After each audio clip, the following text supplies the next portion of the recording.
Hi everyone, welcome to the Business Broadcast. It's Cam Roberts here and I'm joined with my good mate Steve Plummer. Hey Cam, how you going? Hi everyone, welcome. Welcome. Yes, so today, Steve, we're talking about how buyers make decisions, a study according to Mr. Google, of all people. Absolutely. Look, it was released in July, this report, and Cam, as marketers, copywriters, and people in business, we're always intrigued by why us humans do things, and what this study did was the report is called Decoding Decisions, Making Sense of the Messy Middle, and what they mean by that is the middle of your funnel, right? So we're not talking about lead generation, we're not talking about follow-up, it's in that middle part where all the sales stuff happens. And what Google did was, there's several authors of this report.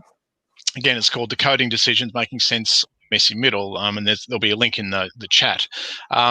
Is they did this this whole large-scale shopping experiment with 310,000 simulated purchasing scenarios across the financial services. Let me get this right: consumer packaged goods, retail, travel, and utilities. So yes, it is B2C, but I think the lessons are, humans are humans, buyers are buyers, right? And so what they found was that there were 6 different things that actually help, because of our biases and as human beings, our built-in way of looking at things and making decisions. There are 6 things that contribute to that buying decision. It's fascinating, Cam, and you and I were talking about this off air, and as much as things change, they stay the same in many ways. And that doesn't mean you shouldn't take note of of studies like this, because it is a damn good read. I'm sure you'll agree with that. Yeah. I'm just going to pull up the. Let's see if I can get this technology right and actually pull up the screen. So, are those 6 biases showing on the screen there, Steve? They are. Yep. Yeah. So as you said, go on. No, you go. Then I'll I jump was in. going to say, as you said, a lot of those biases, or pretty much all 6, haven't changed. We could be talking about marketing back in the 1980s. Yeah. Well, there are some nuances here I think that are important, which I'm happy to point out. But it's humans are humans. Why we buy today. We still have the same, I guess, and anxiety about buying in 2020 in the COVID world as we did pre-COVID, as we did in the 2000s, as we did. People when they make a buying decision, there are certain anxieties. And we always do that calculation in our heads. Do I want to part with the money to get what they are offering me, right? And it's easy to say no. It's something we've always got to remember, I think, as people in business, that they generally don't want to buy.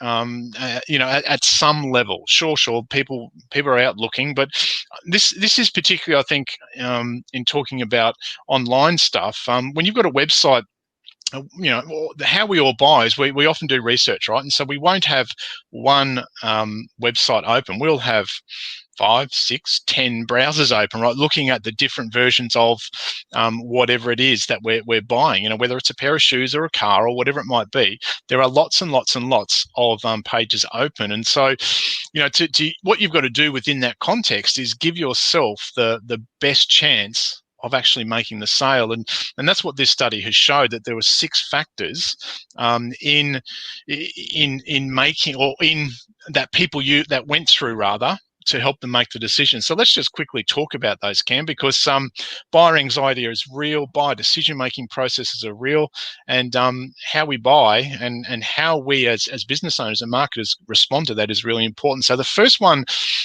was something called category heuristics, and heuristics is just a fancy name for our thinking processes and our internal processes of how we do something. And what it came up with was it said that short descriptions up the top of a website, not the headline per se, but the chunk of copy under that, they found that websites that had short descriptions of key product specifications and what the person gets, that helps to simplify the purchase decision. Now, again, think of this in terms, you're online, you're searching through it. If you find a really succinct, clear message about what it is, that makes it more comfortable. That reduces anxiety, because your brain is not going, oh, is that really what I want? Is that, if it's clear and succinct, those category heuristics make it easy and comfortable for the brain to say yes. And remember, all of these things in isolation probably don't mean much per se, but when you add up the 6 of them,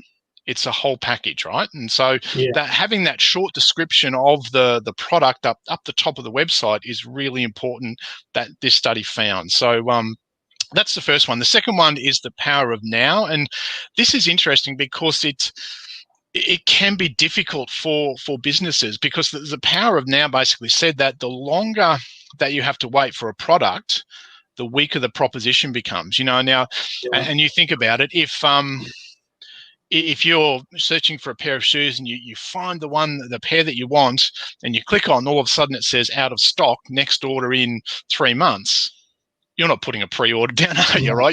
You're going looking for it. So that the power of now is really important in that buying decision. That can be challenging though, because as you know, Cam, in what we do, we're often booked up months ahead. So it's very difficult sometimes to give that that immediate satisfaction, of the power of now. But this study found that the more you can aim for the power of now, and I'm not here to give you a whole shopping list of ways you can address that each business owner can think of that one for themselves. But the more you can address that power of now,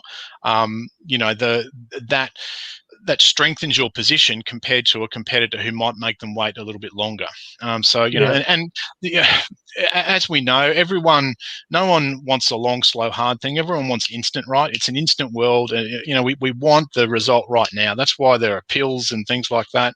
We want the decision, the result right now. And that's not a new thing. Yeah, absolutely. The third one, Cam, proof. Yeah. Go on. Yeah, go on. You go. No, I was just going to say. Okay, no, the power of now, like even how a website is designed. How quickly can someone add something to a shopping cart or get that order? Is it in one click, or do they have to jump through 3 or 4 or 5 clicks? Because the more clicks you make someone jump through, the more conversions that they're going to lose through those clicks. Yeah, that's a good point. So if the principle is the power of now, how does that translate to your sales process? Yeah. How can they get it now? Yeah. Or as close to now as you can make it, given the business dynamics and the parameters you work within. And the third one is social proof. Testimonials, case studies, etc., etc. None of that is new, but that still works, right? That still influenced the buying decisions in this study that led to this report. So, you can get sick of telling the story of what your clients say about you, but that's a huge mistake. This study just rectifies that. And as you know, Cam, when we're working with clients, that's one of the things we look for. We always look for proof. People believe what others say more than they believe about what you say about your business. So it's a huge one. Yeah, and I'll just add to that, Steve, that social proof, take that one step further about what your customers say is actually what your customers rate you. So, there's social proof on Google reviews or Facebook reviews or TripAdvisor reviews if you're in that sort of environment, where you get TripAdvisor ratings or Airbnb ratings or, whatever your business is. So, if you can get Google reviews and embed those on the pages where people are buying, if you can get those Facebook reviews and embed those on the pages, or even snippets, picture snippets of those reviews as images on the pages where people were buying, that is another way to deliver that social proof, along with written testimonies and video testimonies as well. Yeah, I have a saying that I love being able to show product in action. In other words, the actual thing happening. And when people can see the thing happening and the result of the thing happening, that makes it more real, right? And that's another form of social proof. So wherever you can show product in action, that's going to be a big benefit in that sales process to reduce the anxiety, to reduce the friction, and make it easier to say yes. So you're dead right. You're dead right with your Google reviews. All those 5-star reviews, they are important. And remember too, once you see something, you can't unsee it, right? That's true. So if business X has 25 5-star Google reviews and business Y, the competitor has 3, you can't unsee that, right? That's right. And the likes of Amazon do that really well, Steve. When you buy something from Amazon, you can see how many reviews that particular product that you're interested in has had from other Amazon users. And that does influence the buying decision. Totally. Yep. Yeah. Yeah, it's a really big point. So the more proof you can you can have, the better. I also remember, I think it was back in 2014, listening to one of the greatest living copywriters who's now retired, Gary Bensavenga. I think he was asked from the audience from memory, if you had one thing in your copy arsenal that you would improve in each promotion you wrote, what would it be? He said, without hesitation, more proof. Yeah, more proof. Absolutely. And I think it was Dan Kennedy that said you can't have enough social proof. Yeah. So again, nothing has changed, right? They're from, that's more 6 years ago now when I heard Gary Bensavenga say that. Dan Kennedy, as you said, has been preaching that for 20, 30, 40 years, so there's nothing new there. However, what is new is the confirmation of that latest study. So ignore it at your peril, I guess, is the message. The next one, Cam, is there is a scarcity bias. And what that means is as stock availability of a product decreases, the more desirable it becomes. So it's the old FOMO thing. And one of the things that I often encounter, people say, "Oh, look, you and I always preach scarcity and urgency, right? I mean, that's part of that sales process." And people go, "Oh, I don't want to sound too salesy. Do I really need that scarcity and urgency?" Well, my experience is, yes, you do. It doesn't mean you have to be cheesy about it, but people respond to scarcity and urgency because of, in today's terms, of FOMO. And the report actually, suggests that that's the case. We have, when we go to buy things, a scarcity bias within our DNA as human beings. Right. And an example of that, Steve, if people are watching this and go, "Oh, I don't want to be salesy. I don't want to have kind of scarcity built into my, marketing or sales process." And by the way, we're not preaching that should be fake scarcity. It's got to be real, right? It's got to be real. We play by the rules at all times. But, Boxing Day specials is a classic scarcity example, where it's only just for Boxing Day you can get these specials at the retail shops, Yeah, well, that's right. And I mean, people turn into rabid animals at the Boxing Day sales, they're right? They're early in the morning, they're running through the stalls, to grab a bargain. It won't be there tomorrow. Yeah. I've got a beer and I'm watching the Boxing Day test, like I don't want to go anywhere near a shop, but people really go for it for that very reason, right? Fear of missing out on a bargain. So it's a really, really big point that is still as relevant today as it was 10, 20, 30, 40 years ago. Number 5, Cam, is authority bias. And what they mean by that is that people can be swayed and are swayed by expert opinion or a trusted source or authority figure within an industry. So if authority figure A says X about your product, that puts you at a much higher advantage than if there's nothing from an authority figure, within the competitor's marketing. So we have not only do we have a scarcity bias, we have an authority bias. And as you know, Cam, again, this is not new. We always gravitate to authority, and if there are authority figures that have said great things about you, known authority figures within a niche or within an industry or within a market, then that is a very powerful tool to use. A little bit similar, but not exactly the same as the use of celebrity. If a celebrity endorses your product, that also is very much part of that authority bias, because if you've got a big social media following and you're on TV and so forth, and you've got celebrity status, well, people listen to that. Yeah, and in today's internet world, influencer marketing is also that authority bias.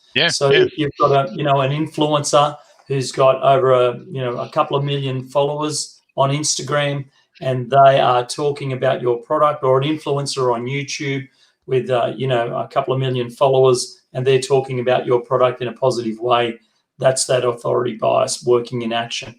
Yeah. And last but not least, number 6, Cam, is this amuses me, is the power of free, right? Yeah. Free still works. And the report found that a free gift with purchase, even if it's unrelated, can be a powerful motivator. So, a lot of people, especially in the corporate world, poo-poo the idea of a free set of steak knives. It sounds too salesy and cheap and da-da-da-da-da. And admittedly, this report was in a B2C environment. But the power of free is still a big motivator, right? And we should never ignore the fundamentals of human behavior, right? So free still works. It's still one of those unique power words that just has an effect on the average human. Yeah. And like you talk about, like, banks even use free, free holidays, free, fees if you change over, and all sorts of things to get people across into their products and services. Yep. So there we go. There's the 6 of them. The category heuristics, that short paragraph explaining the specifications of a product simply, and so people can get it easy. That takes away anxiety. Number 2 is the power of now. If you can give them the result quickly, you've got more chance of the sale. Number 3 is social proof, having lots and lots of evidence of what you do. Number 4 is a scarcity bias, that FOMO thing, and getting that going. Number 5 is an authority bias. We gravitate to authority. We listen to authority. We believe authority. And the last one is the power of free, even if it's an unrelated product. And I was just reading an old direct mail book, Cam, just yesterday. I was just flicking through some pages, and that power of free was one of the secrets of direct mail. You have a really strong offer that's got free in it.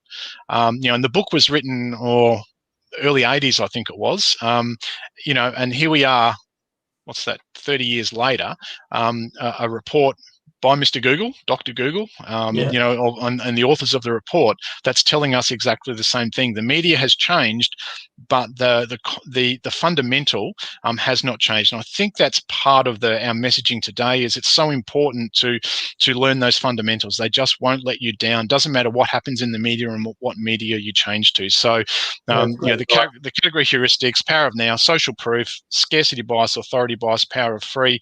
The media has changed. This was an online thing. But the fundamental part of why we buy, and the biases that we have, and the anxieties that we have when we go through a buying process, they really haven't changed. Yeah, that's great. All right. Well, thanks very much for that, Steve, on those insights today. For those that are watching, that link to what we discussed today is actually in the comments below this video. So wherever you're watching, on Facebook, YouTube, or wherever else, just click on that link to read more. And if you want to learn more about how you can work with Steve and I, we've also put the links below the video here.